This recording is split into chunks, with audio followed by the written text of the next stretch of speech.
जय हिंद दोस्तों, मैं हूं आपका दोस्त चेतन विस्पुते। दोस्तों, आज के इस वीडियो में हम लोग डिस्कस करने वाले मद्रास हाईकोर्ट का एक बहुत ही इंपॉर्टेंट जजमेंट। इस जजमेंट में, इस केस लो में मद्रास हाईकोर्ट ने जजमेंट दिया है कि अगर सेलर जो है वो जीएसटी का पेमेंट नहीं करता है तो परचेजर के पास से आईटीसी जो उसने ली है उसको डायरेक्टली इस तरह से रिकवर नहीं कर सकते हो। ये केस लो जो है वो है DY Bethel enterprise versus state tax officer data cell. साथ ही में इस केस लो के अंदर प्रेस रिलीज जो है जो सीबीआईसी ने इश्यू की थी 4 मई 2018 को, उसका भी जिक्र किया गया है। आइए देखते हैं फैक्ट ऑफ द केसेस और उसके बाद में कोर्ट का final judgment. Fact of the case इस प्रकार है।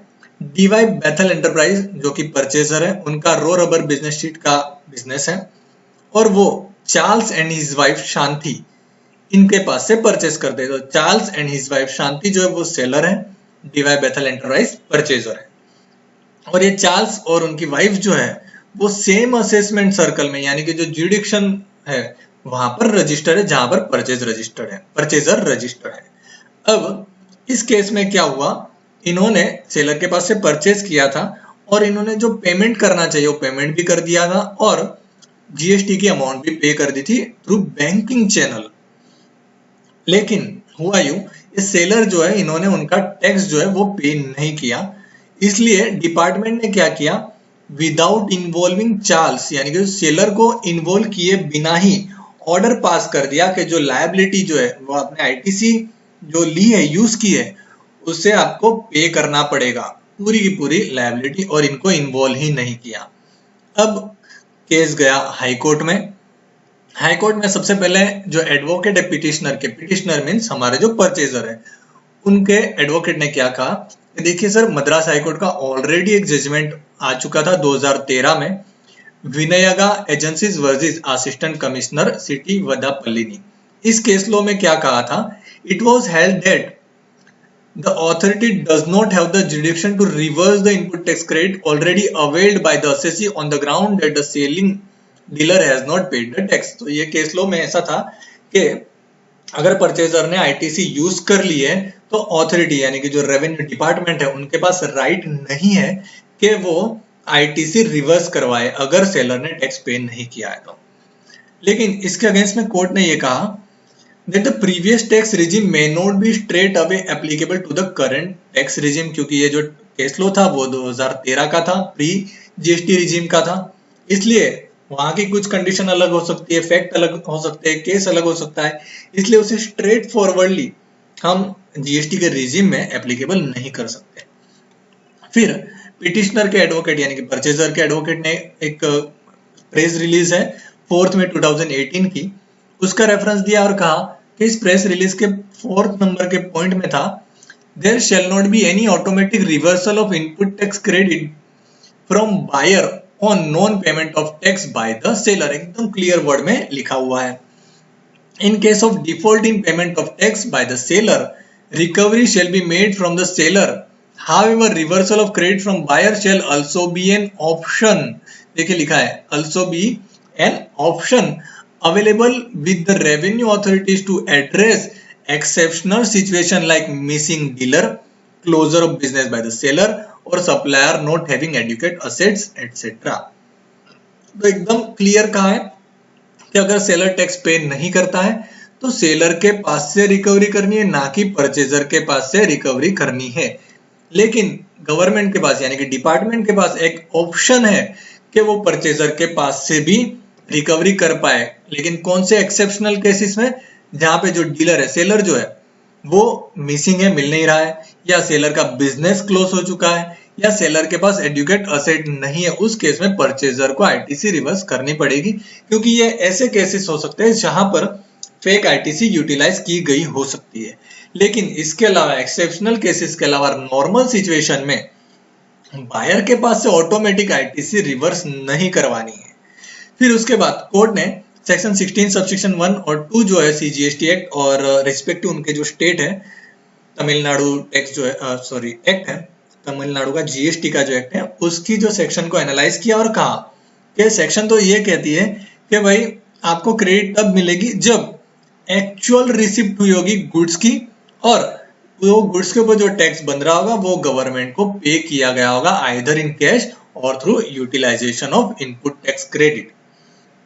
उसके बाद में कोर्ट ने कहा कि अगर ऐसा केस होता है कि जब गवर्नमेंट के पास टैक्स नहीं गया, तब लायबिलिटी आती है दोनों में से एक पार्टी की, आइदर पार्टी की आएगी, या तो सेलर की आएगी या तो बायर की आएगी। लेकिन करंट केस में ये वाला जो केस है उसमें क्या हुआ, respondent does not appear to have taken any recovery action against the seller that is Charles and his wife Shanti on the present transaction. So respondent means department. Department ने क्या किया, जो Charles and his wife Shanti, Charles और उनकी wife जो शांति है, यानी कि सेलर के अगेंस्ट में कोई भी रिकवरी एक्शन लिया ही नहीं और सीधा परचेजर के पास से रिकवरी एक्शन चालू हो गई। फिर कोर्ट ने कहा when it has come out that the seller has collected tax from the purchasing dealer, the omission on the part of the seller to remit the tax in question must have been viewed very seriously and strict action ought to have been initiated against the same।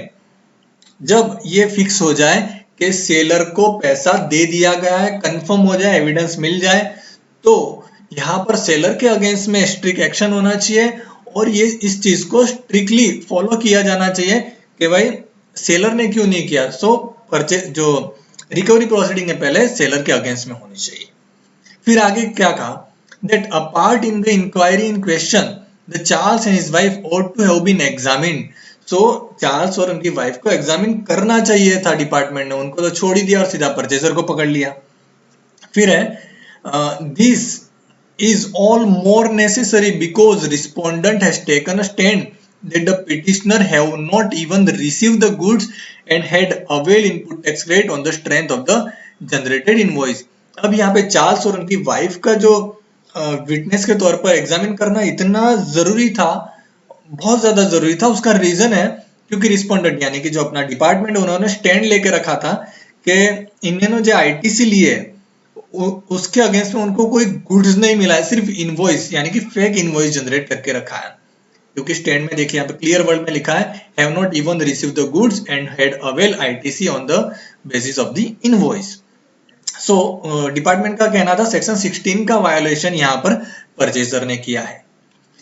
सो यही reason था कि यहाँ पर देखो ये fix नहीं हुआ है कि जो चार्ल्स और उनकी वाइफ जो है वो फेक डीलर है या ओरिजिनल डीलर है, वो कौन से डीलर है। लेकिन कोर्ट का यही कहना है पहले सेलर को पकड़ो, सेलर का एग्जामिन करो, अगर वहां पे कुछ इश्यू मिलता है तो फिर आपको परचेजर को पकड़ना है।